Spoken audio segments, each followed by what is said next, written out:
Добър ден, колеги! Искам да ви покажа как съм направил вътрешния найлон на една от моите оранжерии.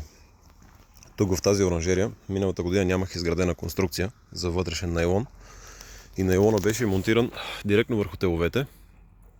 Върху теловете и платната найлон бяха захванати едно за друго с телбот. Обаче нямаше отваряема част и имаше много роса. Растенията като изпаряват влага и влагата от найлона се връща обратно върху тях и имахме си много сериозни проблеми. Затова тази година търсихме решение и тук съчинихме нещо, което искам да ви покажа сега.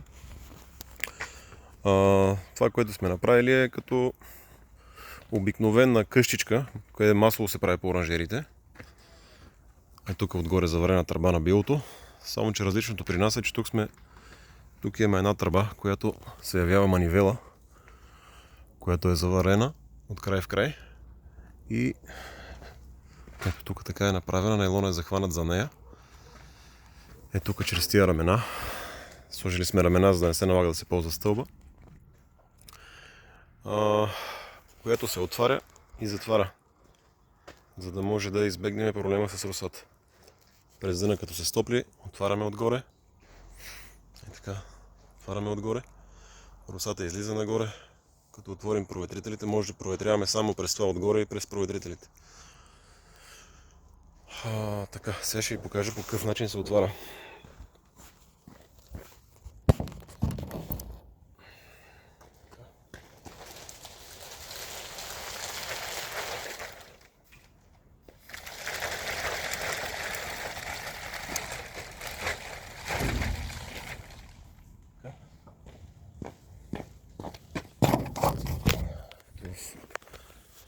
Така, сега затворихме манивелата всъщност. Сега е затворено. Тук има парченце найлон за уплътнение. Тук е захванато с телбот. А от външната страна е захванато с щипки. Така. Тук също имаме найлон, който е монтиран под улука. За да може манивелата да мине зад него. Ето манивелата къде е. Да мине зад него и да препокрие разстоянието, за да уплътни. Така, сега ще я отворя да видите колко лесно се отваря.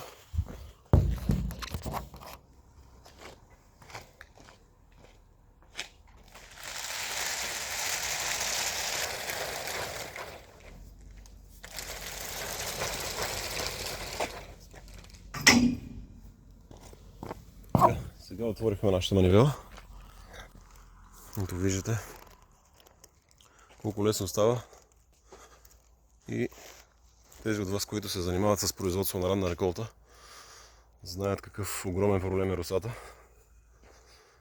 и влагат при растенията през зимата. Ето тук сме го направили с маркуч. Може да не купувате тръби, за да ви излезе по-евтино. Доста по-бюджетен вариант от автоматичните термоекрани. Аз имам оранжерия с автоматичен термоекран. Там отварянето и затварянето става много лесно с електричество. Обаче е доста скъп вариант. Затова тук сме мислили нещо по-евтино, същевременно да върши същата работа. И мисля, че това е перфектното решение за ако искате да си направите отваряем найлон. Това е много бюджетен вариант. Оранжерията е отопляема с подово отопление. Масово се практикува в района на град Сандански, селата около Сандански. Така, сега ще ви покажа и котелното помещение. Това е котелното. Тази оранжерия до миналата година се топлеше. Тук отзад имаме голям котел. Котел, който е с мощност мегават и половина. Така само коминчето ще ви покажа отдалече.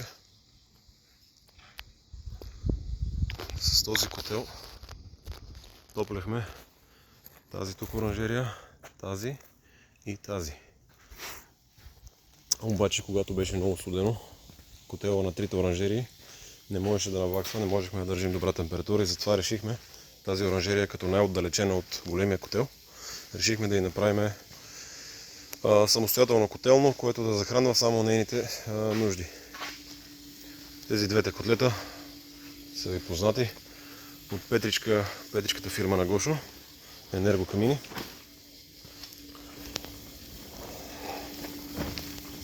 Така. Тези котлета ги взехме втора употреба. Един колега, който вече не може да се занимава. Котлите в момента работят. Вече са направили температурата, която е зададена. И са се изключили. Така, може да ги включиме. Тук дигаме градусите. Тръгват да работят.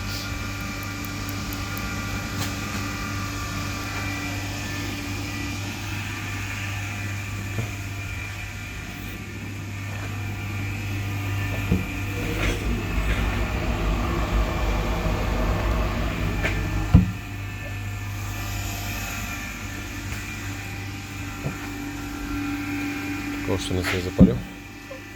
Така, от тук съм качвал видео как сме съединили. Това са два отделни бункера. Ние ги преработихме да стане едно цяло, да стане голям бункер, за да може да ги зареждаме с трактора. Зареждането е много улеснено. Всичко става с трактор, без да се дига на ръка нищо.